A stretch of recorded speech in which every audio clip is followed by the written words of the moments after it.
Hey everyone, welcome back to my YouTube channel cute Wangshan FF explainer. आपको मेरी videos अगर पसंद आते हैं तो प्लीज़ एक लाइक कमेंट और सब्सक्राइब कर जरूर बताइए आपको ये कैसा लगा। तो चलिए हम वीडियो की स्टार्टिंग करते हैं। तो पिछले पार्ट में हमने देखा था विंग ने दो बेबीज को जन्म दे दिया था। उसमें से एक अल्फा था, एक ओमेगा। एक बेबी बॉय था तो दूसरी बेबी गर्ल थी। दोनों बहुत ज़्यादा क्यूट थे। और तब वांग जी को भी पता चला था कि विंग बाउसन सेरेन का पोता है। और बाउसन सेरेन नहीं, विंग को लेने के लिए जैंग साइड गई थी, पर विंग वहाँ बहुत खुश लग रहा था, इसीलिए वो वहाँ से चले गई थी विंग को वहाँ ही रख कर।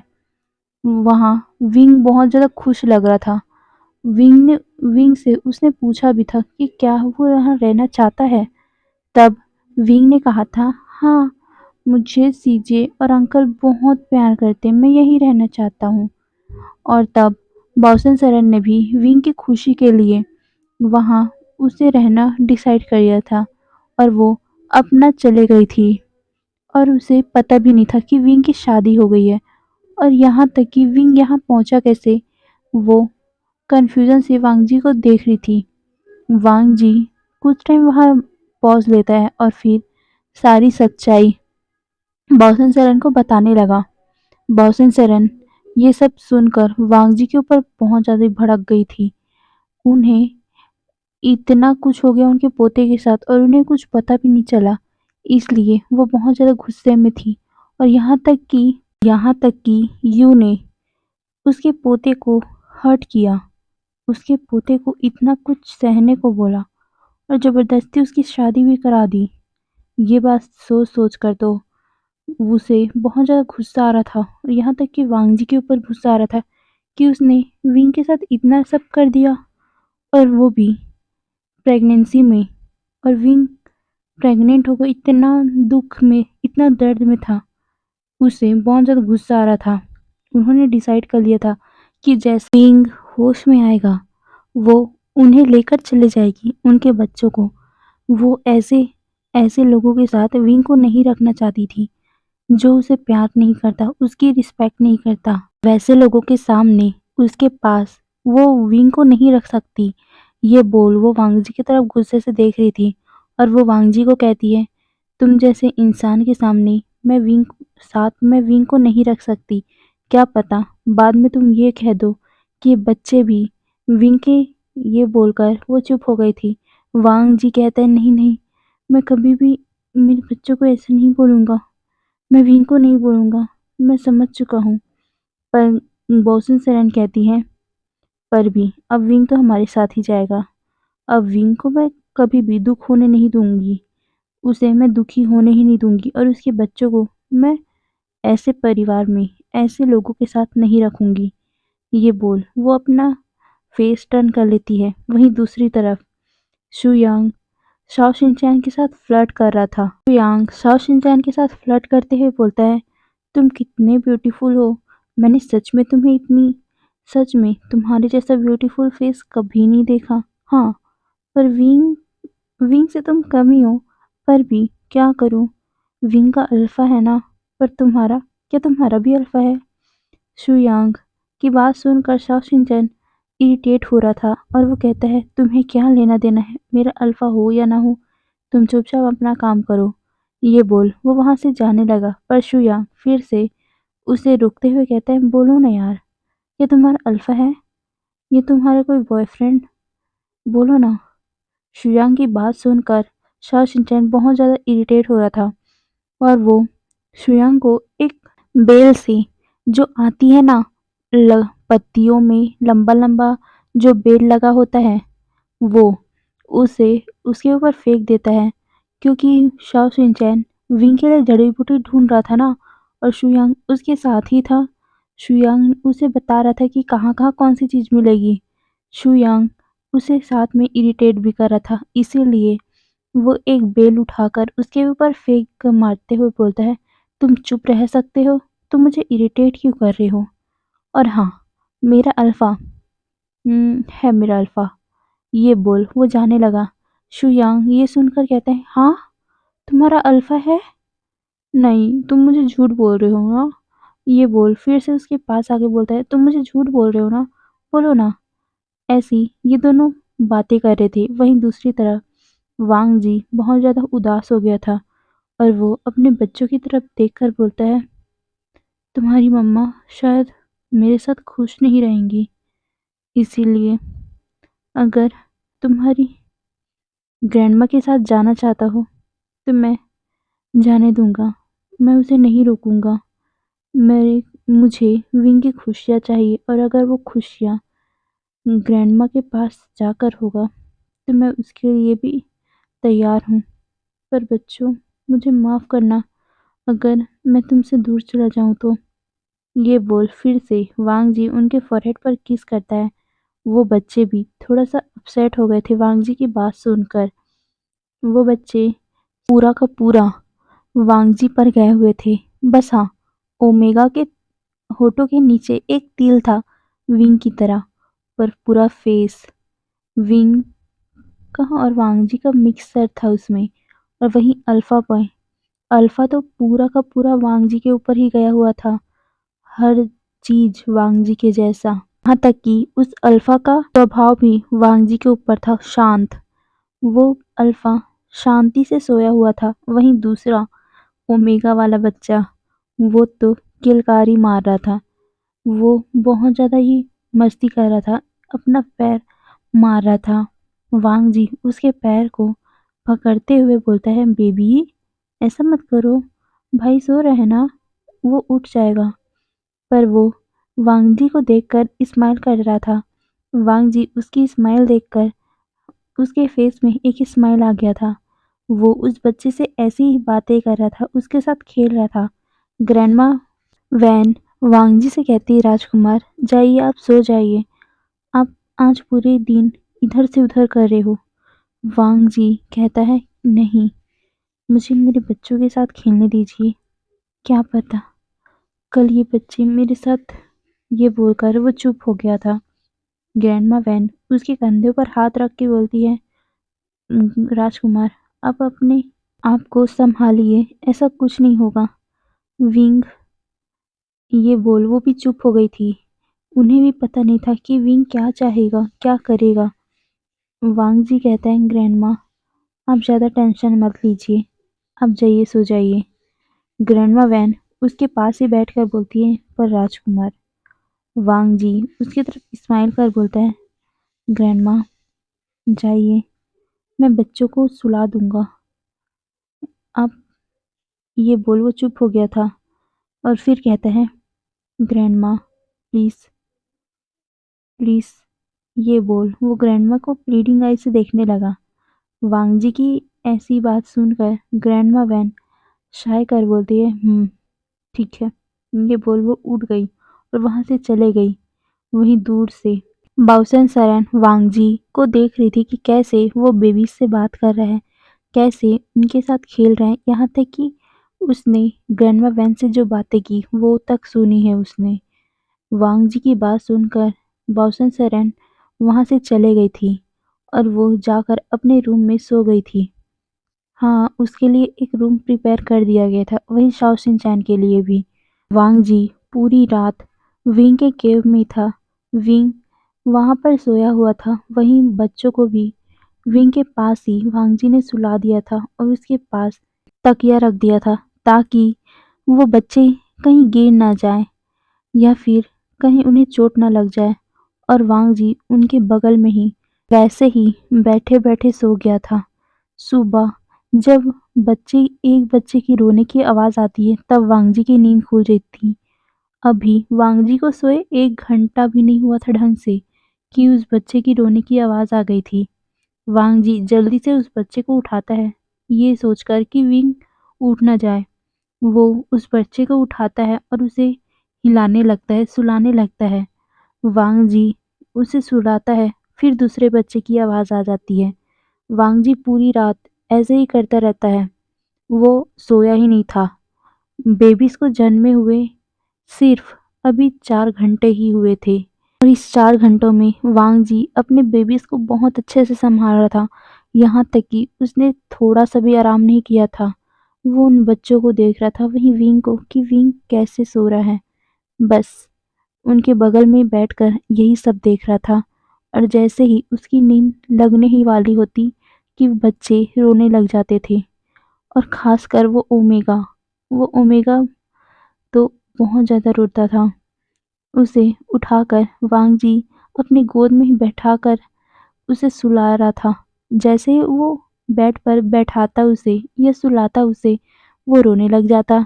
इसीलिए वांग जी पूरी रात उसे अपनी गोद पर बैठाकर ही सुला रहा था। और सुबह जैसे ही 5 साढ़े 5 होते, वांग जी की नींद तो ऐसे ही खुल गई थी ना। वो उसे देखता है अपने बच्चे को कि वो पीसफुली उसकी गोद में सोया हुआ है। वांग जी उसे उठाकर बेड पर विंग के पास ही सुला दिया और फिर अपनी मॉर्निंग रूटीन करता है। उसे डर लग रहा था कि आज आज अगर विंग को होश आएगा तो क्या वो सच में उसे छोड़कर चला जाएगा हमेशा हमेशा के लिए। ये सोचकर वांग जी डर रहा था और वो अपने बच्चों और विंग को ही देखा जा रहा था। अब सुबह के करीबन 8 या 9 बजने वाले थे। ग्रैंडमा वैन वांगजी को नाश्ते के लिए पूछने आई थी कि वो करेंगे कि यहीं ला दें। पर वांगजी कहता है, नहीं ग्रैंडमा, मुझे अभी भूख नहीं है। शायद बच्चे भूखे होंगे। वो विंग को देख रहा था कि वो विंग के पास कैसे जाए, उसे बच्चों को कैसे फीड करवाए। ग्रैंडमा वैन से कहता है, ग्रैंडमा बच्चों को फीडिंग चाहिए। ग्रैंडमा वैन स्माइल कर बोलती है, ये बोल। वो विंग ब्रेस्ट से उस कपड़े को हटाती है और फिर बच्चों को पिलाने लगी एक एक करके। पर वांग जी ने अपना फेस ही टर्न कर लिया था। वो अब विंग का बॉडी नहीं देखना चाहता था, क्योंकि विंग ने क्या कहा था उससे कि उसे सिर्फ उसकी बॉडी की नीड है।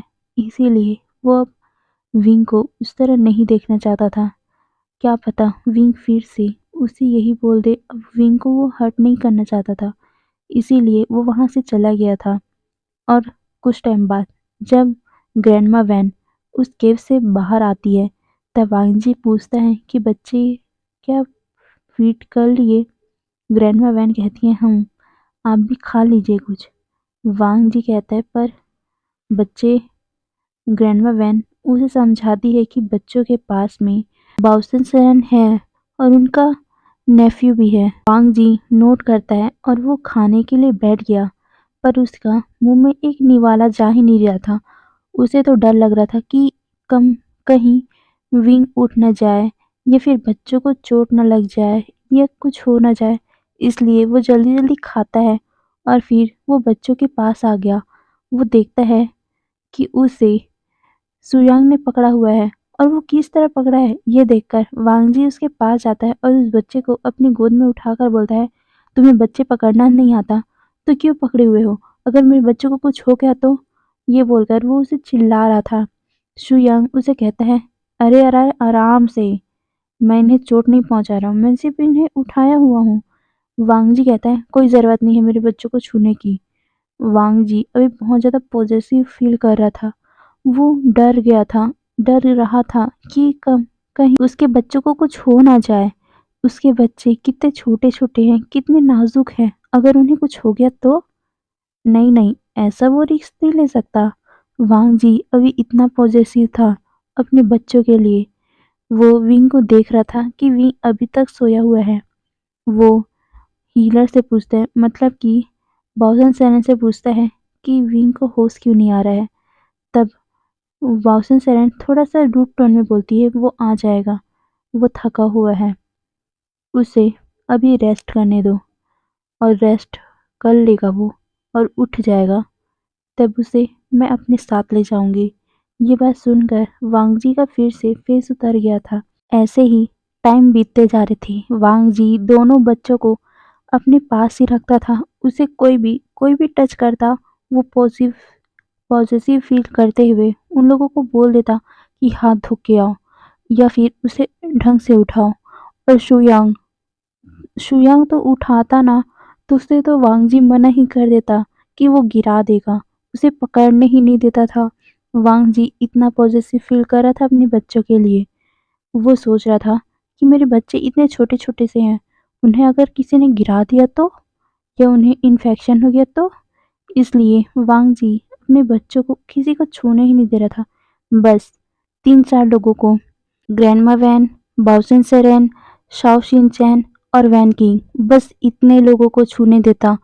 उसके बाद किसी को भी छूने की ज़रूरत, अगर किसी ने छू लिया, वांग जी का क्रोध उनके ऊपर भड़क पड़ता था। वांग जी की नज़रें उन लोगों को डरा के रख देती थी और शुयांग को तो वांग जी ने बच्चों से कई मीलों दूर ही खड़ा कर दिया था। वांग जी की इतना पॉजिटिवनेस देखकर बाओसिन सेरेन थोड़ा स्माइल कर रही थी कि वांग जी कितना पॉजिटिव है अपने बच्चों के लिए। और वो सोच रही थी कि वांग जी इतना अच्छा है, तो क्या उसने सच में विंग के साथ ये सब किया होगा? वांग जी की सोचते-सोचते उन्हें बुरा भी लग रहा था, पर वो सोचती है नहीं, अगर मेरे पोते को इतना कुछ सहना पड़ा है, तो सच में वांग जी बुरा ही होगा। ये सोच वो विंग की तरफ देखते हुए सोचती है, विंग, मैं तुम्हें अपने साथ ले जाऊंगी, अब बहुत हुआ, तुमने बहुत कुछ सह लिया। ये सोच वो विंग के फोरहेड पर अपने हाथों को फहराए जा रही थी। ग्रैंडमा वैन वांगजी से कहती हैं, राजकुमार, बहुत टाइम हो गया है, आप थोड़ा-सा आराम कर लीजिए। आपने पूरी रात आराम नहीं किया है, आपने पूरी रात बच्चों को सँभाला है। वांगजी कहते हैं, नहीं ग्रैंडमा, और ग्रैंडमा उसे ज़बरदस्ती कहती है कि आप सो रहे हो कि नहीं? पर वांगजी ना में सर हिलाकर उसे बोलता है कि नहीं, मैं अपने बच्चों को छोड़ के नहीं जाऊँगा। ऐसे ही उन दोनों बातें हो रही थी। वांगजी का हठ देखकर ग्रैंडमा वैन कहती है, राजकुमार, आपके बच्चों को कुछ नहीं होगा, हम संभाल लेंगे ना। पर वांगजी कहते हैं, पर ग्रैंडमा, मुझे अभी थकावट फील नहीं हो रहा है, मैं विंग के पास रहना चाहता हूँ। पर तभी एक वैन आकर बोलता है कि कुछ लोग आए हैं और वो आपके बारे में पूछ रहे हैं राजकुमार। वांगजी कहता है, कौन आया है? वो कहता है कि हमें नहीं पता, पर उन्होंने आपके जैसा ही कपड़ा पहना हुआ है, व्हाइट रोब, और उनके फॉरहेड पर आपके जैसा ही बैंड बंधा हुआ है। वांग जी उठते हुए कहते हैं, और वो उठकर अपने बेबी को ग्रैंडमा वैन के गोद में देते हुए कहते हैं, ग्रैंडमा, मैं आता हूँ। ये बोल वो वहाँ से चला गया। और वो देखता है कि वहाँ उसके ब्रदर, उसके अंकल, यहाँ तक कि जैंग फैमिली भी आए हुए हैं, और साथ में मैडम यू। मैडम यू को देखकर वांग जी का मुंह बन गया था, पर वो जानता था कि कल कल उसकी मदद मैडम यू ने ही किया था। कल क्या हुआ था, तो हम फ्लैशबैक देखते हैं। वांग जी जब अपना बटरफ्लाई मैसेज उनकी तरफ भेजा था, तब पहले तो लैंडसेक्ट में भेजा गया था, पर लैंडसेक्ट यहाँ से बहुत दूर था, इसीलिए वो आ नहीं सकते थे, और लैन किरैन अभी सोए हुए थे। उन्होंने जब लेटर पढ़ा, तब वो बहुत ज़्यादा घबरा गए थे और वो उसी टाइम निकलने के लिए उठ गए थे, पर लैंडसेक्ट का रूल था कि वो सुबह के 5 बजे से पहले लैंडसेक्ट से बाहर नहीं जा सकते, इसीलिए वो थोड़ा परेशान हो गए थे। वहीं दूसरी तरफ दूसरा लेटर लैन सिचेन और जेंग जेंग को मिला था। लैन सिचेन जब ये पढ़ते हैं, तो वो दोनों भी घबरा गए थे। वो दोनों भी उस टाइम वहाँ के लिए निकल गए थे, पर उन्हें रास्ता नहीं पता था ईलिंग के लिए। हाँ, ईलिंग का रास्ता पता था, पर वांग जी और विंग कहाँ रहते वो नहीं पता था, और वो क्या मदद कर सकते थे। ये सोचकर वो भी थोड़ा परेशान हो गए थे, और वो भी ईलिंग के लिए निकल गए थे, पर ईलिंग जो वो लोग थे वहाँ से बहुत ज़्यादा दूर था, इसलिए उन्हें टाइम लग गया। और वहीं जैंग सेक्ट में सिर्फ मैडम यू थी, जैंग फैम में नहीं थी। मैडम यू को जब ये लेटर मिला था, तब तब वो भी बहुत ज़्यादा घबरा गई थी।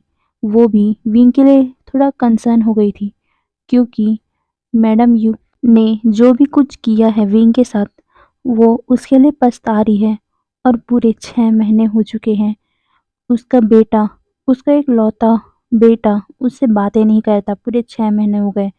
इसीलिए उन्हें बहुत दुख होता है। उन्होंने विंग के साथ इतना कुछ किया और विंग ने उसके साथ कोई भी मिसबिहेव नहीं किया। पर उसके बेटे को जब उसका बेटा उससे बात नहीं कर रहा था, तब उन्हें एहसास हुआ कि विंग कितना कितना दुख होकर भी उससे कितना दुखी होकर भी वो उनके सामने कितने अच्छे से बात करता था।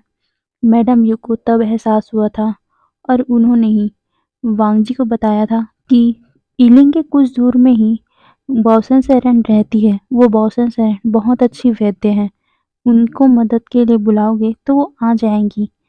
और ऐसे ही उन्हें पता चला था। और सुबह को लैंसैक्ट से लैन किरेन निकल गए थे।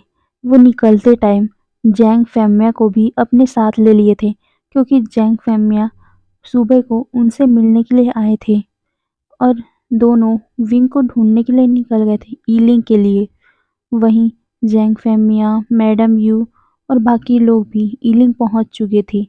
वांग जी उन सभी को ग्रीट करता है, पर लैन किरेन सीधा कहते हैं विंग कहाँ है। वांग जी उस केव को इशारा करते हुए बोलते हैं वहां। सारे के सारे जल्दी जल्दी विंग को देखने जाते हैं। उस केव में अभी विंग था, शुयांग था, शाओ शिनचैन था, ग्रैंडमा वैन थी और बाओसेन सेरेन। बाओसेन सेरेन को देखकर लैन किरेन एक बार शॉक हो गए थे। वो बाओसेन सेरेन को देखकर ग्रीट करते हैं। बाओसेन सेरेन भी उन्हें ग्रीट करते हुए बोलती है, लैन किरेन तुम यहाँ। लैन किरेन उन्हें ग्रीट कर बोलता है, ग्रैंड मास्टर बाओसेन सेरेन आप यहाँ। क्या आपने ही विंग का इलाज किया है?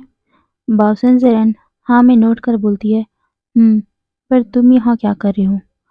लैन किरेन उन्हें बताते हैं कि वांग जी उनका नेफ्यू है और विंग उनके नेफ्यू का पत्नी वाइफ। ये सुनकर बाओसेन सेरेन गुस्से में बोलती है, अच्छा तो तुम तो रूल रेगुलेशन को बहुत मानते हो ना, तो तुम्हें कैसे पता नहीं चला कि तुम्हारा नेफ्यू मेरे पोते के साथ इतना कुछ कर रहा है, उसकी जिंदगी इतना कुछ बिगाड़ के रख दिया और तुमने कुछ भी नहीं किया। ये सुनकर लैन किरेन थोड़ा शॉक हो गए थे। वो अपना सर झुकाकर बोलते हैं, मुझे माफ़ कर दीजिएगा, मुझे पता नहीं था कि ये सब हो चुका है। और ये बोल वो चुप हो गए थे। बासुन सेरेन गुस्से में बोलती है, और क्या लैनी यहाँ रहती तो तुम्हें अच्छा सबक सिखाती और लैंड सेक्ट में कभी भी मेरे पोते के ऊपर कभी भी वो कुछ होने नहीं देती। और मेरे पोता इतना कुछ सह रहा था, तुमने कुछ भी नहीं किया। मैंने डिसाइड कर लिया है लैंड की रैन, मेरा पोता अब तुम लोग के साथ बिल्कुल नहीं रहेगा। वो कभी भी ऐसे ज़िंदगी नहीं जिएगा। ये सुनकर वो लोग भी थोड़ा शॉक हो गए थे। लैंड की रैन कहता है, मास्टर ऐसा कुछ भी नहीं है, हम विंग को अब हट नहीं होने देंगे। पर बाउसन सेरेन कहती है, नहीं, मैं अपने पोते को अब दुखी नहीं देखना चाहती। वो मेरे साथ रहेगा और उनके बेबीज़ भी। मैं उन्हें अच्छे से रखूंगी। तुम लोगों के साथ मैं बिल्कुल नहीं रहने दूंगी। ये बोल वो विंग की तरफ देखने लगी, पर तभी मैडम यू बाउसन सेरेन से कुछ बोलने वाली थी कि बाउसन सेरेन उसकी तरफ देखकर बोलती है, तुम तो चुप ही रहो। ये सब तुम्हारे कारण हुआ है। मुझे सब पता चल गया है कि मेरे पोते का जिंदगी तुमने ही बर्बाद किया है। ये सुन वो भी अपना सर नीचे झुका लेती है। उन्हें भी बहुत ज़्यादा गिल्ट हो रहा था। वो अब चुप हो गई थी। जैंग फैमिया की तरफ देखकर बोलती है, और तुम जैंग फैमिया, तुमने क्या कहा था मुझसे? क्या वादा किया था तुमने मेरे सामने कि तुम मेरे पोते का अच्छे से ख्याल रखोगे? किया था कि नहीं? जैंग फैमिया भी अपना सर नीचे झुकाकर बोलते हैं, हम्म। और तब बॉसन सेरेन कहती है, तो तुमने क्या किया है? मेरे पोते को इतना दुख कैसे मिला? तुमने क्या कहा था मुझसे कि तुम इसे कुछ भी होने नहीं दोगे, कुछ भी चोट पहुंचने नहीं दोगे। पर इसकी जिंदगी हेल बन गई। किसके कारण? तुमने इसकी मर्जी के बिना इसकी शादी तय कर दी थी। वो बॉन्सो सेरेन इतने गुस्से में थी कि कोई उनके सामने आंख उठाकर भी नहीं देख रहा था। बाउसन सेरेन उन लोगों को सुनाई जा रही थी, पर तभी उन बेबीज में से एक रोने लगा। वांग जी जब देखता है कि उनका क्यूट सा ओमेगा बेबी रो रहा है, वो जल्दी से उस बेबी को के पास आते और उसे उठाकर उसे चुप करवाने लगे।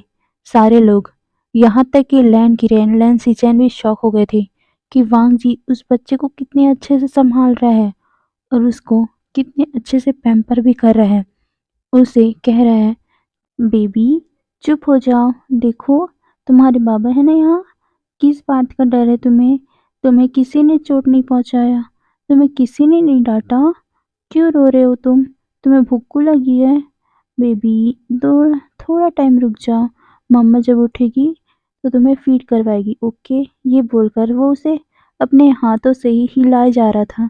और वो बेबी जब अपने फादर का स्मेल लेती है और जब उसे अपने फादर का फेस देखती है तो वो खिलखिलाने लगी।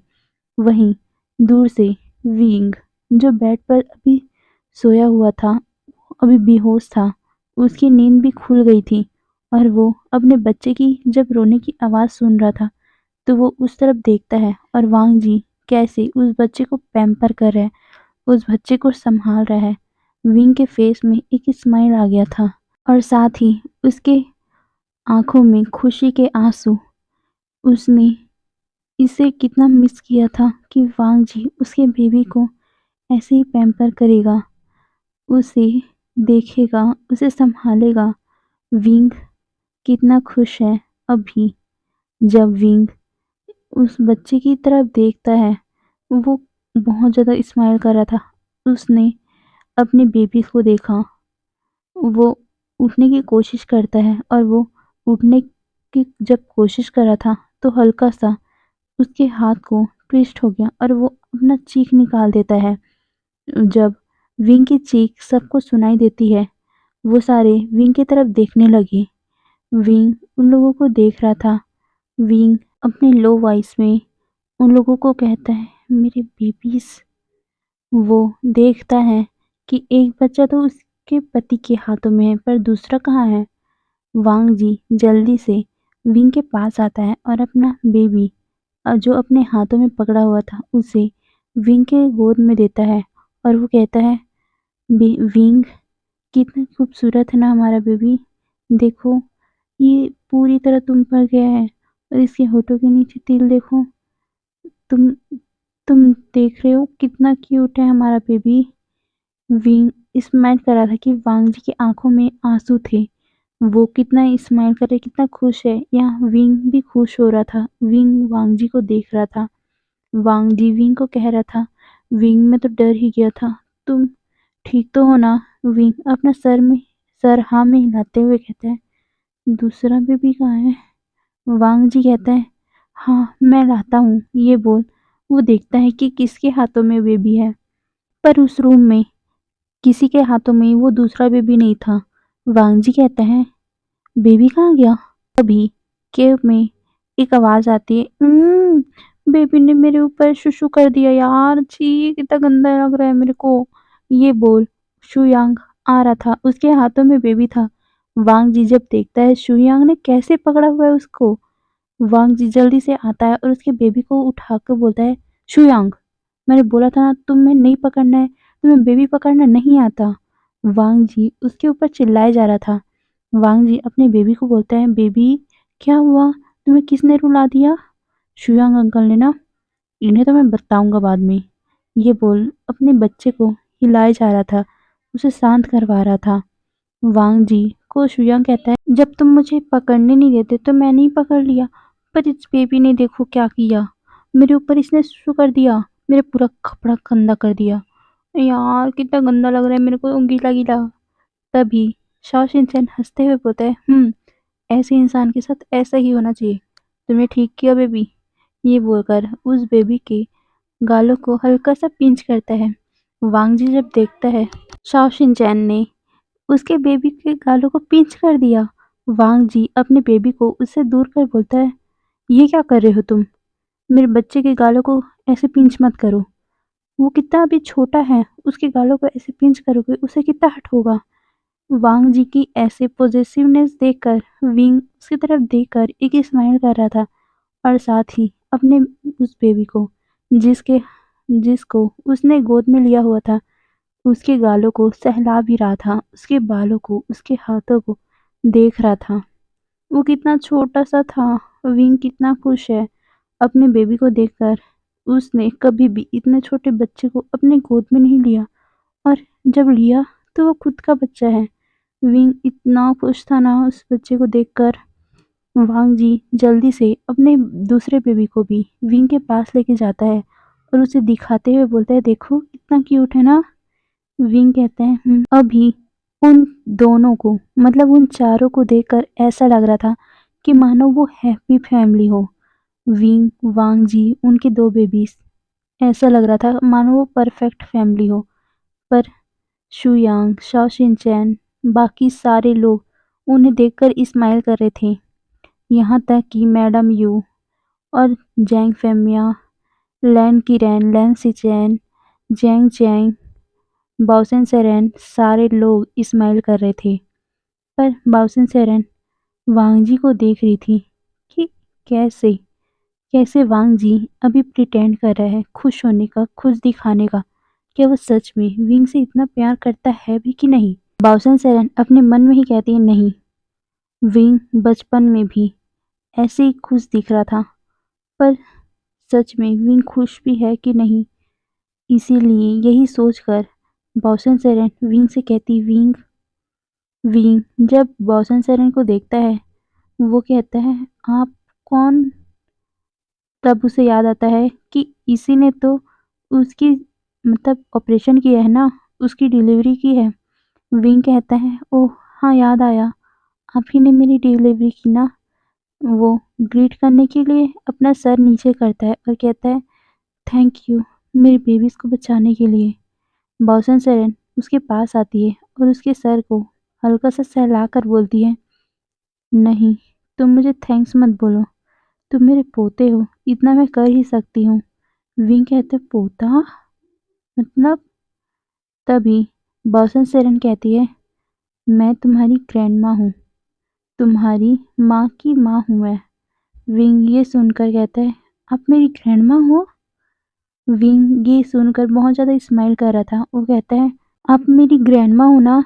अब मुझे क्यों छोड़ के चली गई थी ग्रैंडमा? ये बोल वो रोने लगा। पर ग्रैंडमा कहती है, विंग चुप हो जाओ बेटा, मैं तुम्हें छोड़ के नहीं गई थी, बस तुम जैंग से साथ खुश थे, इसीलिए इसीलिए मैंने तुम्हें वहीं रख दिया था। पर मुझे नहीं पता था तुम्हारी लाइफ वहाँ जाकर हेल बन जाएगी। विंग ये सुनकर अपनी ग्रैंडमा की तरफ देखता है और फिर बाकी लोगों की तरफ। बाकी लोगों को देखकर उसके फेस में स्माइल आ गया था, पर बाकी लोग अपना सर नीचे झुकाकर खड़े हुए थे। विंग अपनी ग्रैंडमा बाओसन सेरेन को कहते हैं, नहीं ग्रैंडमा, ऐसी बात नहीं है। पर ग्रैंडमा कहती है, विंग तुम ऐसे प्रिटेंड मत करो, मुझे सब पता चल गया है। विंग चुप हो गया था, वो अब कुछ भी नहीं बोल पाया।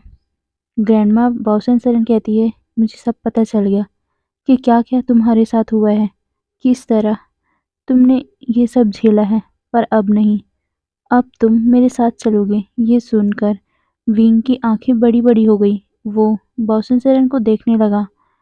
बाओसन सेरेन कहती है, विंग अब तुम्हें ये सब झेलने की कोई भी ज़रूरत नहीं है। अब तुम मेरे साथ रहोगे, मेरे साथ चलोगे और तुम्हारे बेबीज़ भी। विंग तुम चलोगे ना? विंग वांगजी की तरफ देखता है। वो सोच रहा था कि वांगजी एक बार तो रोक ले उसे। वो एक बार उससे माफ़ी माँग लेगा, ये कह देगा कि वो उसे और उसके बेबीज़ को जाने नहीं देना चाहता कहीं भी। वो उसके साथ ही रह जाएगा, पर नहीं, वांगजी अभी भी चुप था। विंग वांगजी को देख रहा था कि कम से कम एक बार वांगजी कह दे कि नहीं, विंग मेरा है, वो कहीं नहीं जाएगा। विंग सिर्फ मेरा है, उसका बेबी मेरे हैं, क्यों जाएगा वो? पर नहीं, वांगजी ने ऐसा कुछ भी नहीं कहा। विंग डिसअपॉइंट हो गया था। वो कहता है, ये बात सुनकर वांगजी के दिल में ऐसा लगा कि मानो किसी ने छुरी चला दी हो। वांग जी विंग को कुछ भी नहीं कह पाया, क्योंकि क्योंकि विंग उसके साथ रहना नहीं चाहता ना। विंग ने तो कल ही कहा था उससे। ये सोचकर वांग जी अपनी आंखों को आंसू बहाने से रोक रहा था। उसे कोई हक ही नहीं है विंग को रोकने का। विंग ने खुद उससे कहा है कि उसका उसके ऊपर कोई हक ही नहीं है, तो वो किस हक से रोकेगा उसे। वांग जी ये सोचकर कुछ भी नहीं बोला, पर विंग चाहता था कि वांग जी कुछ बोले, उसे बोले कि विंग मेरा है, वो कहीं नहीं जाएगा। पर वांग जी ने ऐसा कुछ बोला ही नहीं। विंग अपनी आंखों को नीचे झुका लिया था, वो बहुत ज़्यादा उदास हो गया था। वो अपनी ग्रैंडमा को देखते हुए कहता है, ग्रैंडमा, क्या हम थोड़ा देर बाद चल सकते हैं? ग्रैंडमा वापसन से उसको कहती है, तुम जब चाहो हम चलेंगे। ये बोल वो शाओ शिनचैन को देखकर बोलती, शाओ शिनचैन, तैयारी करो जाने की। शाओ शिनचैन हमें नोट कर बाहर की तरफ चले गया। वही शुयांग भी उसके पीछे पीछे जा रहा था। शुयांग उसे कहता है, शाओ शिनचैन ऐसा मत करो यार, तुम्हें विंग को समझाना चाहिए। मैंने देखा है वो राजकुमार के दिल में किस तरह बसा हुआ है। राजकुमार उसके लिए कितना तड़प रहे थे। मैंने देखा है वो बुरे इंसान नहीं हो सकते, वो विंग से प्यार करते हैं। पर शाओ शिनचैन कहता है, मैं क्या कर सकता हूँ शुयांग, विंग ने खुद कहा ना कि वो जाना चाहता है। तो वो शुयांग को कहता है, मैं भी कुछ नहीं कर सकता। शुयांग अपना नजरें नीचे कर लेता है। उसे वांग जी के लिए बुरा लग रहा था।